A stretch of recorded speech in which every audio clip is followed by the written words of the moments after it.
नमस्कार, मैं बालकृष्ण मुले एक बार फिर हाजिर हूँ शहर के गलियारों में चल रही ताजा तरीन चर्चाओं के साथ। आइए सबसे पहले बात करते हैं निमाड़ में सक्रिय सिंधिया की। केंद्रीय ऊर्जा मंत्री ज्योतिरादित्य सिंधिया प्रदेश में तो प्रदेश कांग्रेस अध्यक्ष कांतिलाल भूरिया दिल्ली दरबार में जमकर दम दिखा रहे हैं। दोनों ही नेताओं के बीच चल रहे शीत युद्ध से सभी कांग्रेसी हैरान और परेशान भी है। कार्यकर्ताओं को तो यही समझ नहीं आ रहा है कि आखिर पार्टी का आलाकमान आखिर इस अस्थिरता भरे माहौल को स्थिर क्यों नहीं करना चाहता। क्या उसे लक्ष्य नहीं दिखता? अब जैसे जैसे सिंधिया और भूरिया को लेकर सुर्खियां बाजार में आ रही है, कार्यकर्ताओं के पास ठिठक कर खड़े रहने के अलावा कोई काम ही नहीं बचता।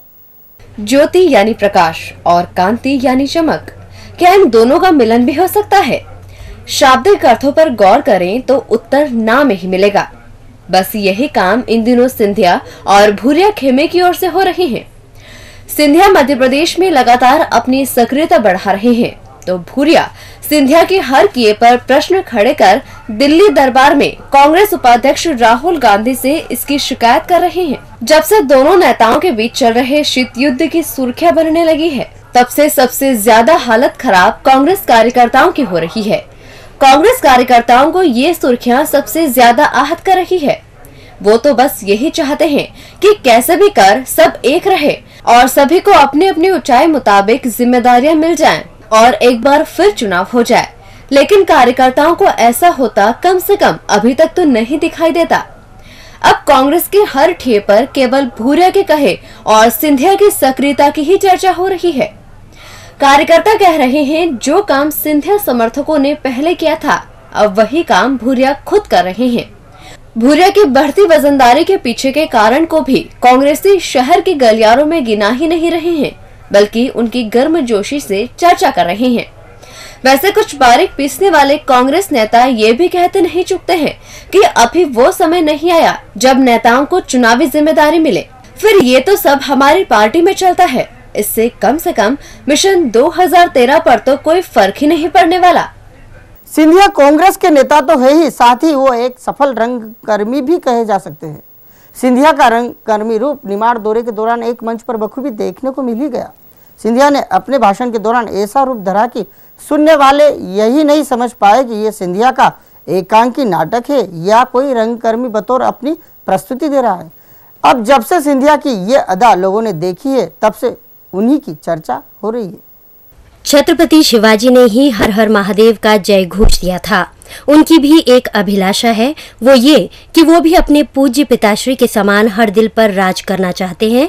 वो न तो मंत्री बनना चाहते हैं, न ही संतरी और न ही कुछ और। खंडवा में एक आयोजन के दौरान सिंधिया ने मंच को नाट्य मंच बना डाला। वो राजशाही टोपी लगाकर हाथ में कॉर्डलेस माइक लेकर लगातार ऐसी पंक्तियां बोलते रहे जैसे कोई सिंधिया का एकांकी नाट्य का मंचन हो रहा हो। सिंधिया बार बार एक स्थान से दूसरे स्थान पर जाकर पूरे जोश के साथ प्रदेश सरकार को कोस रहे थे, लेकिन उन्हें देखने वालों को ऐसा लग रहा था मानो वो किसी नाट्य मंडली के कलाकार के एकांकी नाट्य को सुन रहे हों। सिंधिया के मुंह से निकल रहे संवाद भले ही राजनीतिक हों, लेकिन अदाएं पूरी तरह से रंगकर्मी की तरह लग रही थी। वो अपने हर बोल पर चेहरे और हाथों से ऐसे हाव भाव दे रहे थे कि उन्हें सुनने वालों को कभी महानाट्य जानता राजा याद आ रहा था, तो कभी सिंधिया का कोई एकांकी नाट्य लग रहा था। सिंधिया की पगड़ीधारी अदाओं से हैरान कांग्रेस कार्यकर्ता भी ये भूलने लगे थे कि ये कोई भाषण है। अब जब से सिंधिया के एकांकी नाट्य के बोल कांग्रेस कार्यकर्ताओं ने सुने हैं, तब से केवल कांग्रेस के गलियारों में उनकी इन्हीं अदाओं की चर्चा की जा रही है। कोई ये समझ ही नहीं पा रहा है कि कभी एक स्थान पर खड़े रहकर दहाड़ने वाले सिंधिया को ये क्या हो गया था, जो उन्हें पूरे आयोजन का पूरा मंच ही छोटा पड़ रहा था। कांग्रेस कार्यकर्ता भी ऐसे परेशान थे कि बेचारों को कभी इधर तो कभी उधर नजरें घुमानी पड़ी, जैसे कि वो भाषण सुन नहीं रहे हों, मानो कोई नाटक देख रहे हों। बीजेपी के महा जनसंपर्क अभियान की पोल तो जमीनी स्तर पर पहले से खुली चुकी है। अब और समीक्षा करने वाले पार्टी के वरिष्ठ नेता भी पार्टी की ही अभियान पर प्रश्न खड़े कर रहे हैं। समीक्षा के नाम पर पार्टी कार्यालय में बैठकें तो हो गई, लेकिन अभियान कितना सफल या असफल रहा, ये कोई भी बताने को तैयार नहीं है। लेकिन कार्यकर्ता है कि चर्चा से चूकना ही नहीं चाहते। पता नहीं क्यों सत्तासीन बीजेपी इन दिनों घिरी घिरी सी लग रही है। पार्टी चुनावी साल में ऐसा कुछ करना चाह रही है जिससे उसका माहौल जमीनी स्तर पर ऐसा बन जाए कि पहली ही नजर में ऐसा लगने लगे कि उसने मिशन 2013 का पूर्वाभ्यास कर लिया हो। लेकिन बीजेपी है कि उसे चुनावी साल में पहले दिन से ही मुंह की खानी पड़ रही है। बीजेपी को मिशन 2013 में जस नहीं है। इधर बीजेपी का हर नेता व्यक्तिगत रूप से जमकर छा रहे हैं। खास बात तो यह है कि पार्टी भले ही कोई खास आयोजन नहीं कर पा रही है, लेकिन प्रदेश के मुख्यमंत्री Shivraj Singh Chouhan one man army बनकर उभर रहे हैं। इसी तरह इधर पार्टी के विधायक व्यक्तिगत स्तर पर आयोजन कर अपनी ऊंचाई बढ़ा रहे हैं, जबकि बीजेपी के झंडे तले होने वाले हर आयोजन इन दिनों फ्लॉप ही साबित हो रहे हैं। प्रदेश अध्यक्ष नरेंद्र सिंह तोमर के नेतृत्व में अभी तक पार्टी ने ऐसा कोई भी धमाका नहीं किया जिससे ये संदेश घर घर पहुंच जाए कि तोमर है मैदान में। तोमर के महाजनसंपर्क अभियान की 13 दिनों बाद भी कोई हवा नहीं बन पाई। अब पार्टी के वरिष्ठ नेता यानी कप्तान सिंह कह रहे हैं, ढोल बजाने और पत्रक बांटने से कोई काम नहीं चलने वाला। वरिष्ठों के बयान से रहा सहा काम और खराब कर रहे हैं। कुल मिलाकर अभियान भी पूरी तरह से कागजी महाजनसंपर्क बनकर रह गया है। समीक्षा तो हो गई, लेकिन समीक्षा करने वाला कोई नेता ये कहने को तैयार नहीं है कि आखिर महाजनसंपर्क की सही स्थिति आखिर है क्या। बीजेपी चुनावी साल में अपने आयोजनों को सफल करने के लिए सुप्रीम कोर्ट के आदेशों की अवहेलना करने से भी नहीं चूक रही है। पार्टी की एक पार्षद ने अपने आयोजन को सफल बनाने के लिए कुछ ऐसा ही कर दिखाया, जिसकी अब चर्चा की जा रही है। हालांकि ये बात सही है कि इस गलती का एहसास न तो पार्षद को है, न ही मेयर को और न ही प्रदेश के मंत्री जी को। वर्ष 2013 चुनावी साल है और इस चुनावी साल में नियम और कानून हमारे नेता ही सबसे ज्यादा ताक में रखते दिखाई देंगे। खास बात तो यह है कि इसकी शुरुआत भी हो चली है। कानून की धज्जियां उड़ाता एक आयोजन कनाड़िया रोड पर भी हो गया। दरअसल यहाँ क्षेत्रीय पार्षद ने इंदौर नगर निगम के साथ मिलकर पानी की टंकी से जल प्रदाय प्रारंभ कराया और इसके लिए बकायदा समारोह भी आयोजित करवा दिया। समारोह में मंत्री महेंद्र हार्डिया और मेयर कृष्ण मुरारी मोघे को भी बुलाया गया, लेकिन वार्ड के रहवासियों ने कार्यक्रम से ऐसी दूरी बनाई कि आयोजन में कुर्सियां खाली ही रह गई। ऐसे में आयोजकों को समय रहते कुर्सियां भरने की याद आई और वह पास के स्कूल के ढेर सारे बच्चों को ले आए और उन्हें ही मंत्री हार्डिया और मेयर मोघे के सामने खाली कुर्सियों पर बैठा दिया। वार्ड पार्षद ऐसा करते वक्त ये भूल गए कि उन्होंने सुप्रीम कोर्ट के उस आदेश की अवहेलना कर दी है, जिसमें ये कहा गया है कि राजनीतिक आयोजनों में बच्चों का उपयोग नहीं किया जा सकता। और ये क्या, वार्ड पार्षद ने तो सारी हदें ही तोड़ दी।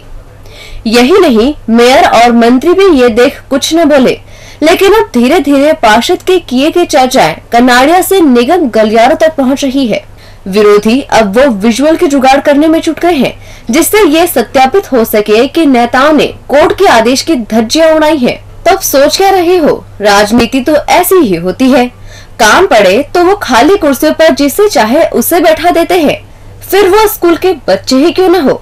लेकिन ये अवहेलना भारी भी पड़ सकती है, बस जरूरत है तो एक समझदार की। और अंत में बात करते 3 समूह में बढ़ चुके जैन समाज की। दिगंबर जैन समाज में भगवान बाहुबली का मस्तकाभिषेक के आयोजन को लेकर समाज में चल रही गुटबाजी अब चरम पर पहुंच गई है। आयोजन को लेकर 3 गुट अपने अपने दावे जता रहे हैं और खास बात तो यह भी है कि एक गुट ने अपनी प्रतिष्ठा का विषय बनाते हुए मस्तकाभिषेक भी कर डाला। अब बाकी बचे गुट मुंह ताकते रह गए हैं।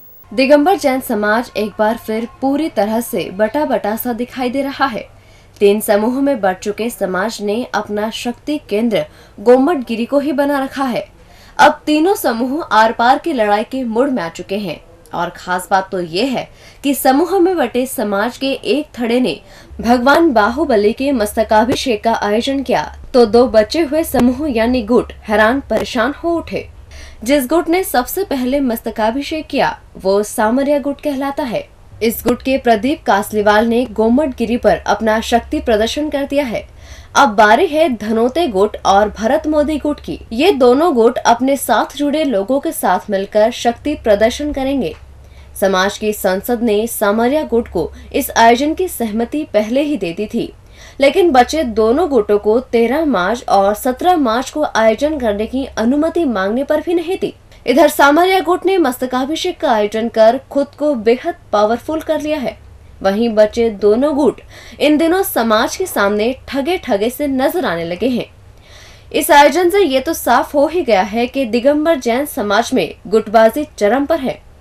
अब हर वर्ष की तरह ही इस वर्ष भी 23 अप्रैल को महावीर जयंती है और दिगंबर समाज 3 गुटों में विभक्त हो चुका है। ऐसे में क्या ये माना जाए कि शहर में 3-3 जुलूस निकलेंगे या फिर मस्तकाभिषेक की तरह ही फिर सामाजिक संसद की चलेगी और 2 गुट अभी की तरह ही मुंह ताकते रह जाएंगे और कासलीवाल समूह फिर से अपना परचम समाज पर फहराने में कामयाब हो जाएगा।